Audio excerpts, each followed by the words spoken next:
Hi, guys, and welcome to episode 25 of the What is Love podcast. My name is Miggy, And my name is Aisata. and we are back for our first episode in English for this season. I hope that all our OG listeners are still sticking around because I know you do the numbers anyways. I'm so excited for this episode because it's a topic that has been very present in my friends Mhm. group. And I think it's something that's super relevant for people who find themselves in those type of situations. So I hope that, through the experience of the couple that is sharing their story, we all get to, I don't want to say learn because to each their own, but we all get to take some inspiration and see how we can open our minds as well when we're in relationships where we're different Yeah. from our partners. And maybe it's going to challenge some listeners to think. In a nutshell, we're talking about interfaith relationships. And um, I I'm thinking, will it be one of those episodes that challenges some of the listeners as to how far they're willing to extend their horizon when looking for a partner? I think it was very interesting for me to listen to it in it was a lesson in um accepting somebody else's faith and how to integrate it in your own life. It showed that with some dedication and with you know knowing what is most important to you, what you're willing to do for an interfaith relationship. That is not always easy. My first question is always what I always wonder is the kids. If the couple wants to have children, how far are you willing to be open? That's Yeah, always my first question. yeah. No, for sure. I think in my small experience of life, I find that in those situations, someone is gonna have to cave in. It tends to be hard when both people in the relationship really want to stand firm on their ground and it's their way or no other way. One of the people will have to make the compromise because compromise is like unavoidable in that sense. And I think it Mm-hmm. takes so much strength, so much humility, so much dedication, so much love to be like, you know what? I'm gonna let's do it your way. Even though I firmly believe my way could work, could be better. I Mm-hmm. was raised to believe that that's the best way, but let's do it your way because I care so much about what we're building, our relationship, our love, that I'm willing to let that go. And it's beautiful to see when people are willing to make those sacrifices. Definitely. As you said, humility is a huge, huge thing. And I was thinking well, with humility, you've got to strip yourself of your ego. Hmm. Definitely. Yeah. And wow, just And wow for me. really, wow. And I think the other thing that I found interesting is beyond the difference in faith in the episodes, there's also the fact that like the two people in the relationship, different religions, different first languages. And I find Mm, that language is such a deep one because sometimes there are things you want to express that you don't exactly. have the words for in your second language. But they Mm-mm-mm. manage to make it work with different first languages and also different origins, countries of origin. Of course, their countries Definitely. are close enough to each other that there are similarities, but it was just going back to what you were saying, it was mind-opening in terms of thinking about the fact that so many times we close ourselves up, like because we think that some people are so different from us, we can never make it work. But Yeah. many times I think we're our own barrier in many Mm. situations. Yeah. And it was interesting what you said about like language and culture, because I think with language and culture also comes different references in pop culture. And that Mm-hmm. can be so important when you're like building, your inside jokes or your conversations with partners. Yeah. So Or it's, integrating each other in your yeah, communities, exactly. with each other's families. And I've seen this couple function, and one of them speaks both English and French, and the other one speaks English only and is learning French. And it can be difficult when you're in an environment where people Yeah. cannot fully communicate with you, but you still want to Mhm. be included in the conversation. So it's definitely difficult, and I guess it shows that anything is possible, but you need to be dedicated to like learn another language and things like that. Hmm, that's insane. Well, let's not spoil. Mm-hmm. It's going to be a very interesting episode. I really enjoyed listening to it, and we hope that you do too. Enjoy. We met at a birthday party. It was my best friend slash cousin's birthday. So we were at the party. I remember it was a house party. And I remember we got there and I parked my car. And then we were getting out the car and I see this Toyota Camry parked behind you have to tell everyone what I drive, right? parked beyond my car. And then I see this guy gets out. And honestly, I know you said you don't believe in love at first sight, but I remember seeing you and like I had a shock. And I don't know if it was a shock, like, oh my God, I'm in love or whatever, but there was something. Like there was butterflies. I can't explain, but it was, I saw you and there was something. And then I remember we went inside the house and we were like setting up for the party and you were like all around trying to help. And like in the corner of my eye, like you were always there. And I guess I was placing myself so that you would be like, I would be in your space and you were in mine. Like it was just very weird. So you were targeting me? No, I wasn't targeting you. And it's so funny because he's Muslim. And I remember we cooked food and some of the food we had had pepperoni on it. And that's the first food that I served him and that he really appreciated to realize later that it was pork. So I didn't realize it was pepperoni. So I was eating, I was like, okay. It was like, I appreciated it. Yeah, I was like, this is homemade pizza, but it's really good. Only to find out 20 minutes later that, oh, you've been eating pepperoni pizza. Like, what? This is so not good. I know. But I wasn't mad about it because I realized she didn't know. So throughout the night, I was the outsider within, the whole party. The only people I knew were her cousin and my cousin. I was getting to know everyone, so I just sat at the dining. And I was just watching everyone, interacting with each other. I would introduce myself to people, and that was about it. She's from a French-speaking country. I'm from an English-speaking country. So they were all just speaking French, and you know how it goes. They just lost me there. So wild. And I think we spoke, briefly, very briefly. Mm-hmm. We didn't really, because obviously everyone else was there, and I Yeah. didn't want to embarrass her. I didn't want to embarrass myself. Yeah. And And it was all my big brothers. They were all looking as well because they knew something was going on. Instead of just being my Usual utmost self. extra, like very extravaganza. Like, Oh, okay. So I was holding a little bit, and they all could see it. okay. Because I was like, I don't want this guy to think I'm crazy. Anyway, so yeah, I think at that time in my life, I was at a stage where I had gone through a lot of different experiences where I already recognized what I wanted in a person. And it was very important to me that wherever it was, we started as friends and we don't just jump into, oh, I saw this girl and all of a sudden, I want to take you out on a date. Nah. I wanted to have a proper conversation first, make sure the person is not just talking to me because, this and that, and, get into it. So then she's already smiling. She knows what I'm about to say. So say it to me. Very frustrating. So we talk, right? And we have, good feeling. And me in my head, I'm like, okay, like, got this. Like, next step, it's like we're going on a date. Like, I had the whole thing planned in my head. But just as he said, he wasn't looking for that at first. So me, I'm like, okay, he's going to ask for my number. And, it's going to go from there. This guy, right before the party ends, he's like, can I have your Instagram? In my head, I was like, what is going on? This guy, -5, -10.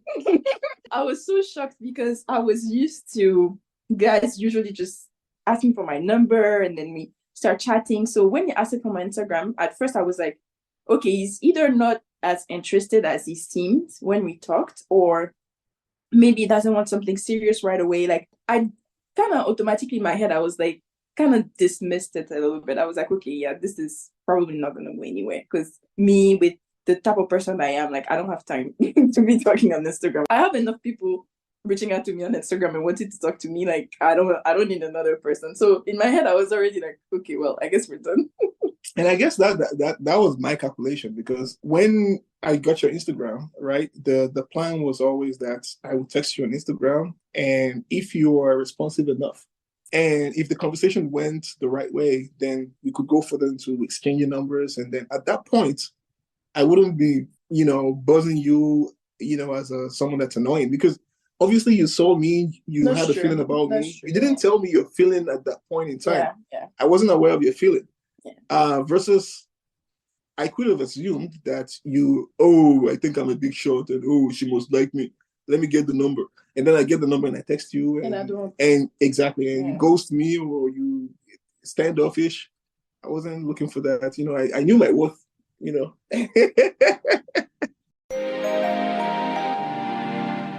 After getting her Instagram, what happened was that we started chatting and we let it be organic, right? I think she was at the point where she was actually really busy. Mhm. And I was also pretty busy because I was doing my master's. I was also working, 40 hours, regular full-time career job. Long story short, by the time on a normal day, I get back home, I'm pretty tired. I still make it a priority to text her to see how she's doing. I saw that she was very welcoming and she was very entertaining of my, conversation, even though she was very busy. So I thought that was really important to me. It made me realize that, okay, so maybe we can take it a step further. And then after we started talking over the phone for a couple of days, we were living in the same city, mind you. So I could have easily just say, oh yeah, let's go on the first date, but Yeah, we took our time. We talked for a while before we saw each other. Yeah. So then we went on the first date, and our first date, I remember I was really excited because I was just so stressed with work and everything. So did you pick me up? I think you picked me up. Yeah. I remember the car rides, like I was a little shy because I feel like we had made the connection via text and stuff, and just being in person, like I don't know, I felt shy, but he was such like he was making jokes and he was laughing, and that like automatically made me feel comfortable, like just the way we were like over the phone. And we got to the restaurant. I feel like we talked about like anything. I don't think we have a lot of passions in common. No. So we had a lot to talk about because we were very Yeah. different. And then I think it went so well that like we didn't want to go home. So after the sushi date, we went to a boba tea place. Yeah. It was just so nice. Like we talked all night, and after the tea place, he just dropped me home. We took it very slow. Like how we all started was surprising to me. Like it took me by surprise because I was really not in a season where I wanted to date. I remember I wanted to just be by myself.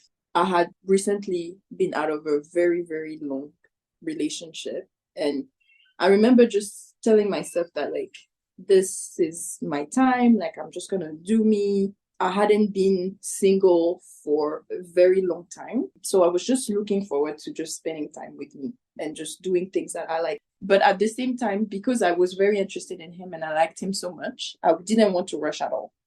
And that specific year, I was traveling a lot for work. So even that kind of forced us to take things slow. We weren't able to get as close as we wanted to. I was traveling for like 6-7 weeks at a time, coming home for like a week or two and then leaving again. So with which was actually a good thing for me, but continuing Yeah. because I was also busy with school, right? So it just yeah, worked perfectly so fine. the time change was making it, a little hard to talk. When I come back home, we have a couple weekends or something like that to catch up, and then I was gone again. Like now that I'm looking back at it, I feel like it was such a good way. Like we needed that. I needed the slow pace, and I got that without even asking for it. And I think that really helped us tremendously in knowing that even with all of that, even with all the time apart, even with all the difficulties of being long distance, like we still were so interested in each other. We still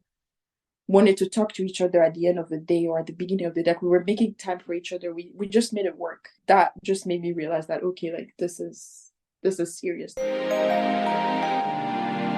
I think we became official sometime. We met in March, right? So we became official sometime in June or July. We were traveling in Dubai. So I had posed the question to you, right? Yeah. And you took your time to get back to me. I feel like I remember saying like, let me just come back. Yeah, I think you wanted to come back Yeah. from. I didn't let you come back though. I did ask you a bunch of time, and I wanted to know where I stood. I made you understand that it was important to me to know. Yeah, Yes. I felt pressure and I didn't want to lose you. And I was like, okay, he needs to feel reassured that this is serious. Telling him that from a distance, I didn't feel genuine. Like I wanted to look at him. I wanted to hold him and tell him that, we were a thing. And I wanted to give him the response live, but he needed it. Yeah. He needed to know. So I was like, okay, dude, like we're doing this. So dating went well. We're still very busy. I was studying for my CPA, lots of things happening, but yeah, we really liked each other. We really liked spending time with each other. He was living 30 minutes away from me. Like we made it a case that every weekend we were spending it together, either at his place or at my place.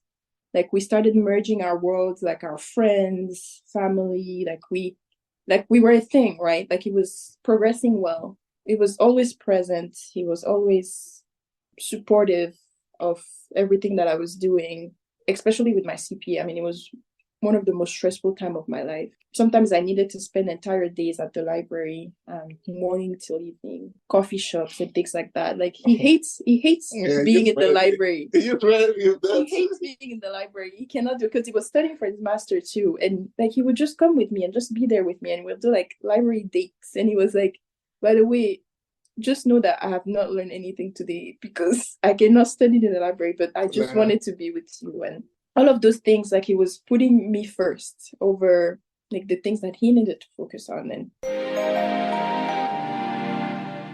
one of the biggest things that was a factor in our relationship was always that we come from very different backgrounds, right? So she grew up in Cote d'Ivoire. I grew up in Nigeria. When she was growing up, she would used to travel, right, to like France, to like the US. Yeah. My only travel was going to Benin Republic, so I wasn't flying or anything, So I'm just trying to paint a picture here. We grew up from very different backgrounds. She grew up in a Christian home. I grew up in a Muslim home. I'm Yoruba. She's a different tribe, so we spoke different first languages. So for the relationship to work, right, we have to be very intentional about how to bring the other person into our lives, into our world, if I should say. So, for example, I would tell her things about me growing up, how it was in Nigeria, and also at my grandma's house, and eventually with my brothers and stuff like that. And also then, comes the religion aspect. She grew up in a Christian family. I grew up in a Muslim family. For me, before we even became official, right? It was very clear. I was very clear about my expectations and my family, right? Not her, but my family. And when I say my family, I mean, well, she's part of the family, but the kids specifically. Yeah. One thing that was very important to me was that my kids practice with me, right? My religion. They are Muslim, period. Yeah. It's not even practice with you. They're Muslims. They're Muslim. So that was the non-negotiable. That was the non-negotiable. It's almost like if you're not comfortable with that, like, let's kind of talk about it now. So from the very beginning, from a religion perspective, I knew what he wanted, right? And, I grew up in a Christian home, as he said, but my grandma was Muslim. My mom's mom was Muslim. So I grew up in an environment that, it was always both. We were celebrating all of the Muslim holidays. Like at first, when he brought all of the things that he wanted and like the things that he was seeing for his family, I was like, I mean, it doesn't change anything for me because, again, that's how I grew up. I grew up Christian, but like with my Muslim grandma, where like everything that we had to do, like I didn't, I guess, thought about it so much because, again, it was very early in our relationship. And I was like, yeah, I'm fine. I mean, it doesn't change much for me. So we're having a conversation one time and we were talking about educations and how it impacts the kids' life generally. And also how we can invite, on top of regular education, which is you go to school, they teach you math, English, that I would love my kids to also learn religious education, right? And so for some reason, that kind of triggered something. Yeah. And I don't know what happened. And I was very upset. And it was so bad that I had to leave her place. Yeah. We were at her place and we were in bed, actually. Yeah. I don't know. I feel like I got scared. So when he mentioned the religious education, I don't know exactly what piece of it scared me, but I started having like other fears that I had in the back of my mind started coming. How strict is he going to be? He prays all his prayers, fast all of the 30 days. He practices the way To the best of to my the best of knowledge. his abilities, Abilities, right? yeah. So that came up in my head, and I'm like, okay, what am I getting myself into? What am I getting my future children into? Is that going to be something that, with the way my family is, like, is that going to be compatible? Am I signing up my future children to a life of just being strict? And I kind of associated that a little bit with unhappiness and them not being able to be who they want to be. Like, I freaked out. I'm like, okay, like, this is not gonna work. So I left her place. I went home, and then I tried calling her, and I don't think you picked up. Then later at night, I called her, and I was like, we're having a conversation, and it was like, I think that day we just agreed that we just needed time to think. okay, Yes. yeah. So we basically separated. I think within the time that you were thinking, you made a number of calls, right? Yes, I made a number of Okay. calls to family members Okay. that were And not keep in mind, unbiased. let's just say that at that point she was scared, I right? was very scared. If she wasn't scared and she was her normal self, the best thing would have been to ask questions, right? But that wasn't the case. I didn't want to ask questions because I already, quote unquote, knew. All right. So she started calling people, and Yeah, she started getting advices from right and her cousins. I was, yeah, right and left. I started calling everybody that I knew had experienced mixed marriages or knew people that were in mixed marriages. Or nephews or nieces of people, like very people that are not actually in a mixed marriage, but people that know people that were in mixed marriages. and she was getting interesting responses. Yeah, she started having interesting ideas in her mind. Yeah, the messages. I mean, when I was asking for advice, right, like people were all saying that, it doesn't work and that it's difficult, and like on the woman's side, like you end up miserable, or like he affects the kids, and that they've never seen a marriage where it works, pretty much. So basically, one of the major reasons why they told her this doesn't work is because eventually I have to marry a second wife. That was one of the things that I was looking at it from a third person perspective. That's something eventually that I have to marry a second wife. Yes. It has to happen somehow. Yeah. Eventually, when I go to Hajj, yes. When I come back, because Orion might not be Muslim, she cannot cook for me. I cannot. Eventually, also, Do you remember? I would have to get a Muslim wife after I come back. You remember? Because now I'm an Alhaji, and so I can't have a wife with a different. But the situation is whether you're Muslim or you're not Muslim. If somebody wants to, if you want to start cheating outside, or you want a different wife, it will happen. It's not religion based. Okay, it does happen that in our religion it permits the second wife to come into the relationship, and you three can still be in the relationship. That's the only difference. Yeah. And also, there is no, apart from the second wife thing, there is nothing. I've never heard as a Muslim that anybody that was a Muslim came back and automatically they can eat food that's cooked by anyone from a different. I've never heard that before. It's not in the religion. It's not in the Quran. It's not in the Hadith. So I'm like, where are these things coming from? Like, so all those things, when she would say them, right, and I would be very upset. She would be crying. Why she was telling me all this thing, like, this is gonna happen, and it wasn't even able to explain. Yeah, and I'm like, what's this? Anyway, so to the point where yeah, it was bad. It was really bad. Yeah, it was bad. So basically, the second day we stopped talking. Yeah, because that was it. She wanted to separate. She literally told me, "Go your own way. I'll go my own way." Yeah. Literally in those words. And I was, for me, I was dumbfounded for the most part, because I was like, yeah. Number one, I'm shocked by your reaction to what I said. Number two, before we started this relationship, I made it very obvious what I wanted. Mm-hmm. Number three, I don't feel like it's fair that I didn't let you explain it. Exactly. The fact of the matter is, the moment I left her apartment, we barely spoke on the phone for 10 minutes until she made her decision to separate. We should go. Yeah. She never explained what she was going through or what. Yeah, that week we were separated. I was completely done. I was miserable. I was crying. Like, I remember we had work conferences, like from morning to night, my eyes were red. Like, people were always asking me, am I okay? Am I sick? Do I need to go back home? It was bad. Even though I was done in my head, I was like, am I making the wrong choice? Am I overthinking it? So I had all of those questions in my head. I was confused. I was sad. So I remember taking that week to just process. And when I got back to Chicago, I think it was a Friday. I went to the office on Friday. Friday afternoon, I messaged you and I asked you if we can talk. Because that's the time I was ready now to ask questions. Now I had the list of questions and I was ready to ask them. And I remember, I think I tested you. I remember testing you around 2 or 3 p.m. and we talked until 9 p.m. Like, I was actually in the office until 9. I remember all of the lights like shutting down, like things shutting down on me. And I asked all of my questions. He tried his best to answer them and explain to me why the things that I was hearing weren't true. And I kept saying, of course you're gonna say that. Like, of course you're gonna say that you're not gonna do it to me. Why would you say that you would do it to me?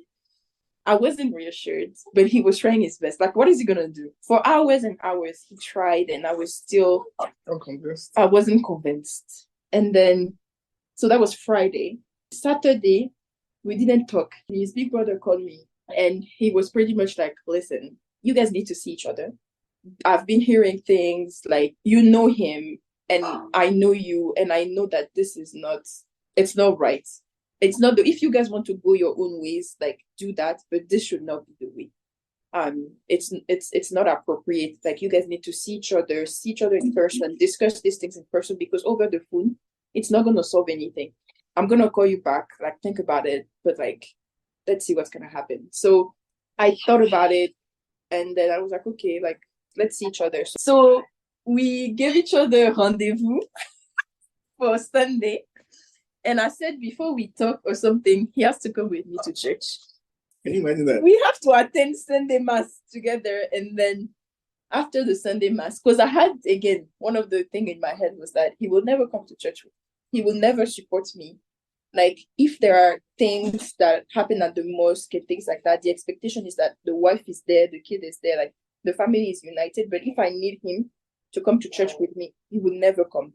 I told him that even if our children are Muslim, it's going to be important for me that like Christmas Mass or like Easter Mass or things that are important where, my mom is there and things like that. I would want my children to attend that. I would want my husband to, like, just to be a united front and share these moments so that I'm not always the one that's going to be alone. You at the mosque, I'm going to be there. I'm going to support you. And you will never support me. You will never be there for me and just make me happy to have your presence there. So I was like, a way to test that. Sunday, let's go to church. If you come to church, I think I made you understand though that I'm not gonna come to church to pray. Practice or to pray or anything. Yeah. It was like, I'm just gonna. I told you I will only come if there's an occasion. Yeah. And at that point, there was an occasion. So the arrangement was that we're gonna go to church. He was gonna come to church first to prove to me that I can step in the church like a vampire. You can step in the church, and that when you come in, you're not automatically like if I step in the church, I'm not gonna turn into ashes. Yes. Basically. So we went to Sunday Mass evening. I remember it was awkward, but in my heart, I was so happy. It feels like it was yesterday. We got into the church and just him being there, I felt so like I was so at peace. I was really happy. And then after that, we went to dinner, and then that's when we talked. We just put everything on the table and went back to some of my fears the again. Worst fears. Everything. And then he re-explained everything. He was very calm. And I remember none of his explanations were, oh, I'm just going to convince you. And, it was just very calm. It was like, it is the way it is. And then you just decide with the information, whatever you want. He gave me the option of, talking to an imam. Just to make sure that he's not lying to me. He was like, maybe I don't have the best knowledge, but like I would find an imam, you go sit down just by yourself and ask all of those questions, just so that you know that I'm not lying to you. And honestly, by that time, with the explanation and everything, like I had already in my head just realized that I couldn't be without him. Like that week was just, it was just hell. Aw. I feel like it was the hardest week of my life. I just realized what life would be without him. And I was like, I can't do this. The way she was suffering, I was also suffering for several reasons. The fact that, I didn't have her, and also the fact that it didn't seem fair to me, because I didn't have a say in the whole situation. And I respected that because at the end of the day, self-respect is very important for everyone. So, but yeah, and then after that, it's a blur to me what happened. Yeah, I think we go back together and you'll be walking on eggshell for a little bit to make sure you're not saying the wrong thing. And then there was COVID. Obviously, I just skipped like a whole 2 years, right? So I think for me, the breakup just opened my eyes to the fact that I don't know anything. And that made me very uncomfortable because I'm the type of person that, fundamentally, I like to know. I like to, quote unquote, be in control. I'm the type of person that before making decisions, like I will research the hell out of things. That's just how I am. Like I make lists, I make informed decisions, right? So the fact that I accepted to go back into a relationship where I still had unknown scared me.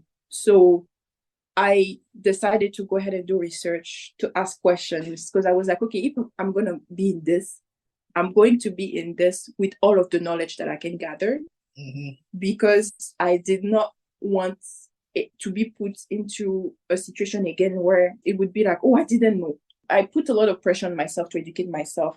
I started reading the Quran. I started researching things. I started researching or studying the differences between the Quran and the Bible.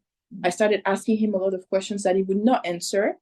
Because what he said was that he did not want to influence me. He didn't want to say things that would make it seem like he's just saying it because it's advantageous to him. He wanted me to do my own research or to seek the help of a professional or of an imam, like go directly there and ask the question, which I really respected. Back then, I felt like he just didn't want to talk to me about it, or he was scared that it was gonna cause problems. But like now in hindsight, like I really appreciated that because he really forced me to like really get out of my comfort zone and do the research that I needed to do to feel comfortable. We would have a lot of conversation about religion, and I would be like, oh, do you know this? Do you know that? Yeah. And it's like, oh, I really didn't know that.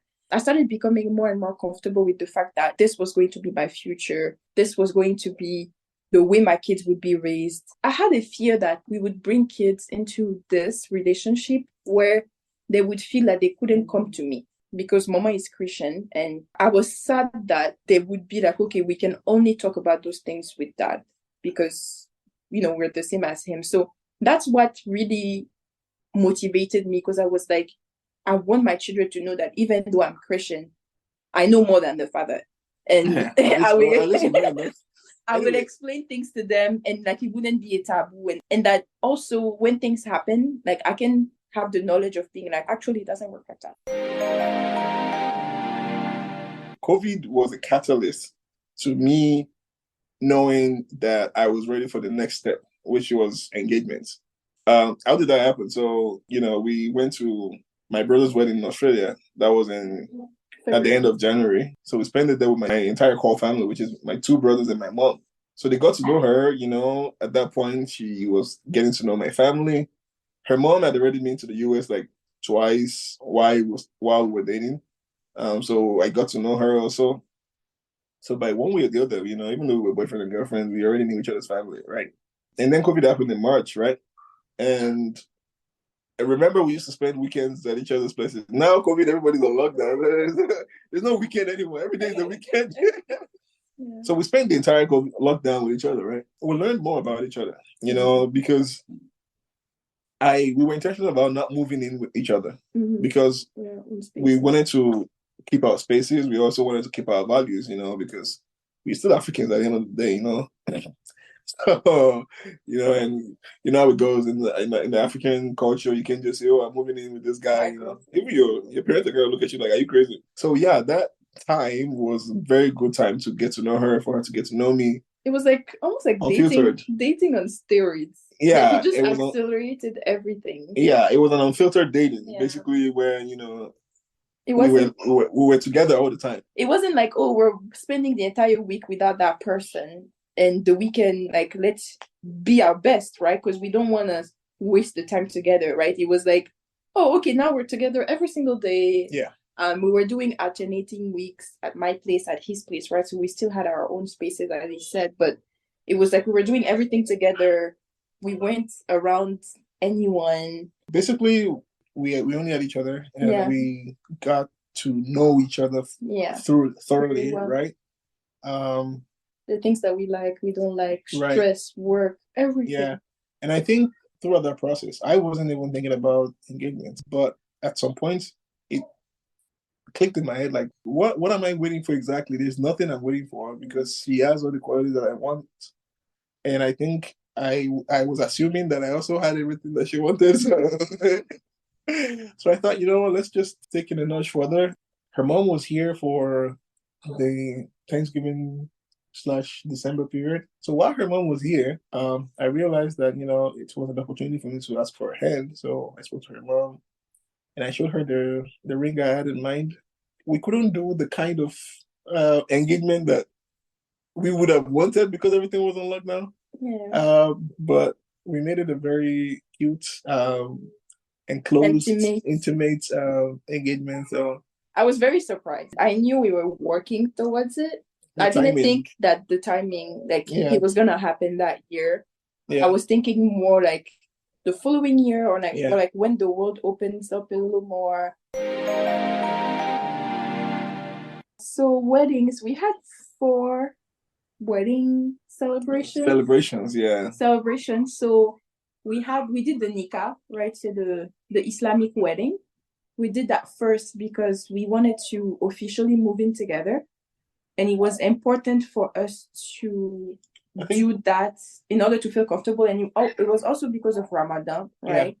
Because we didn't want to be separated, and I know, you know, with some of the requirements with Ramadan and things like that, like we didn't want to be away from each other. We were planning like all of the other weddings, and we were like, why should we wait to do everything together when, from a value perspective and the things that we want to do, like, we can start doing them now. Keep in mind, even before we did the nikah, my family had already gone to her family house. Yeah. And they already asked for her hand. Yeah. So we did that in February. Then we did the nikah, the Islamic, in April, and then we moved in together in May.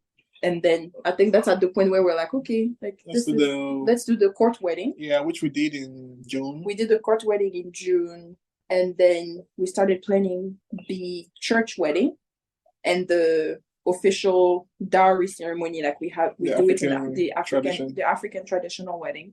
So we did the African, like the whole traditional wedding in my country, and his family coming to my dad's house with gifts and things like that. We did that in October. And then we did the church wedding a week after in Abidjan, in Cote d'Ivoire. So we've been married for almost 2 years in a couple of weeks. And where are we now? I mean, since then we've moved to the other end of the country. Since then we've also, you know, we've had to make huge purchase of a house. You know, we moved into a new house. And we've also had a baby. Thank God, a beautiful baby girl.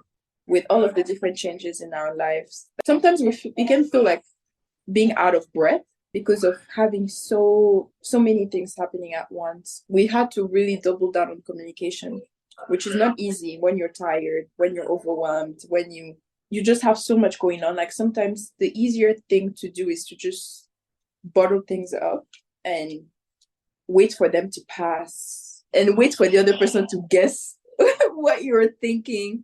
But I think we really had to work on communication over the last 2 years, making agreements that we cannot not talk. Like, it's not possible with everything that we have going on in our lives. Nobody can guess what the other person is thinking. I've read somewhere that the honeymoon phase is 2 years, apparently. I don't know. And that after that, I think things become very real. And I'm like, if the last 2 years haven't been real, then I don't know what's going to be realer than that. What is love for me is trust. The moment I lose trust in someone, that's it, unfortunately. To me, love is, as I'm thinking about all the things that we talked about and what we've been through, I think love is patience and understanding. Because I feel like with everything that we go through in life, you can be as practical as you want to be or as prepared as you want to be. Like sometimes you just don't find the solutions to everything. But can you offer the gift of just being patient that it's going to pass and also understanding the other person's perspective? Hi there. We hope you enjoyed this episode. If you'd like to see more of us, you can check us out on whatislove_podcast on Instagram. If you're interested in giving us some more formal feedback, or if you'd like to tell us your story, you can also send us an email on whatislovepod@gmail.com. You can also leave us a 5-star rating if you love it. And until next time, see you soon.